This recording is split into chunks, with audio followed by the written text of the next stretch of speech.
Vivre en conscience est vraiment la base de notre évolution, de notre croissance.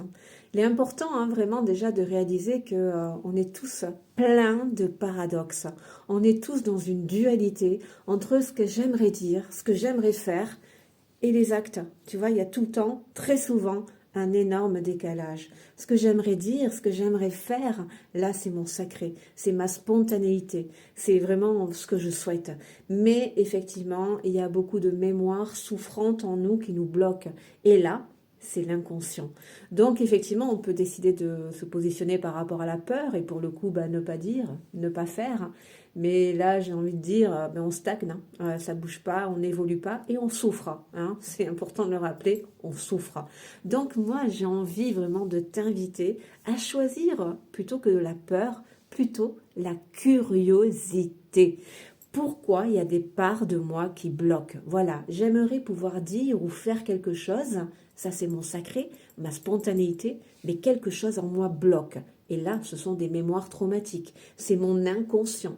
Donc, apporte de la curiosité. Alors déjà, j'aime à penser que c'est super important de changer de posture parce que très souvent, c'est le fameux mode auto-sabotage. C'est quelque chose qu'on rejette, qu'on n'aime pas. Tu vois, on peut avoir de la colère contre ce mode auto-sabotage en nous. Moi, j'ai envie déjà, tu vois, pour changer de dynamique, ça va vraiment changer ta perspective, de changer ton regard sur ce mode auto-sabotage. Il n'est pas malveillant. Lui, tu vois, il est convaincu qu'il te protège d'un danger. Il est convaincu de te sécuriser, de te protéger. Donc déjà, changer le regard sur ton mode auto-sabotage, mais de le voir vraiment avec compassion, avec amour et bienveillance.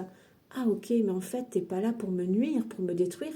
Tu penses me protéger. Alors certes, c'est pas le bon moyen, mais lui, il a vraiment une intention bienveillante à notre égard. Donc déjà, de changer le regard, ça va vraiment te permettre de changer la perspective, tu vois. Et ça s'enclenche déjà des mouvements, du mouvement. Et ensuite, effectivement, de choisir la curiosité. Voilà, par exemple, j'aimerais bien faire ça. Voilà, ça m'animerait. Donc ça, c'est le sacré. Tu vois la dualité. Mais il y a une mémoire qui bloque. Eh bien, de discuter avec cette mémoire, d'être curieux, d'être curieuse. Pourquoi tu me bloques? Ça, c'est vraiment important de communiquer avec tes parts de toi-même. C'est là où tu apprends à vivre en conscience. Tu vois cette part en toi qui bloque et tu essayes de la comprendre. Et pour la comprendre, il faut communiquer avec elle, tu vois. Donc, ok, je te vois, j'ai envie de faire ça, on a envie de faire ça, mais toi, tu me bloques. Donc, c'est d'accorder vraiment tout ton temps à ce blocage en toi, cette part en toi, de ne pas l'abandonner, de ne pas la trahir, elles sont là aussi les blessures, de ne pas la rejeter, de ne pas être injuste avec elle, de ne pas la dévaloriser, tu vois, en l'insultant ou autre, ou en la mettant de côté, mais au contraire, ok, tu penses me protéger, mais alors de quoi?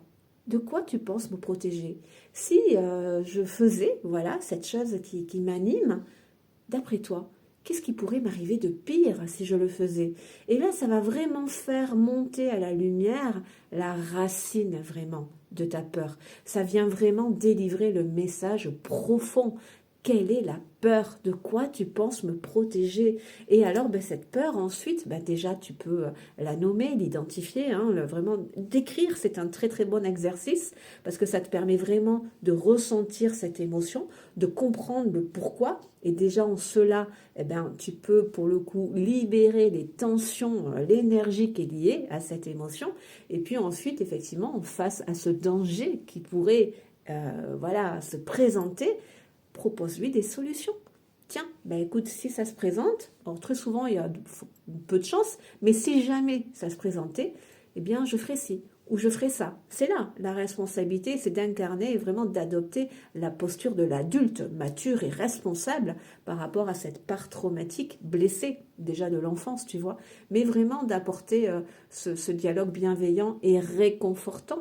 Et puis pour pouvoir répondre à ce projet qui t'anime, à cette chose que tu as envie de faire, eh bien de vraiment poser un plan, tu vois, de le structurer, comment je pourrais faire, mais en mettant vraiment au départ des petits objectifs atteignable et réalisable. Vraiment pas après pas. C'est très important d'avoir de la compassion, de l'amour pour soi-même, pour ses blessures, pour ses freins, pour ses blocages et de les respecter, mais d'arriver à négocier avec tout ça en nous pour trouver un rythme qui nous convient, voilà, à cette envie de réaliser ce projet, mais aussi à nos peurs. C'est important de respecter leur rythme aussi, d'où, ben voilà, cette nécessité de mettre en place effectivement un plan, un objectif, mais avec, pour commencer, des petits paliers, des petites étapes atteignables et réalisables. Parce que sinon, c'est vrai que si on regarde dans l'ensemble,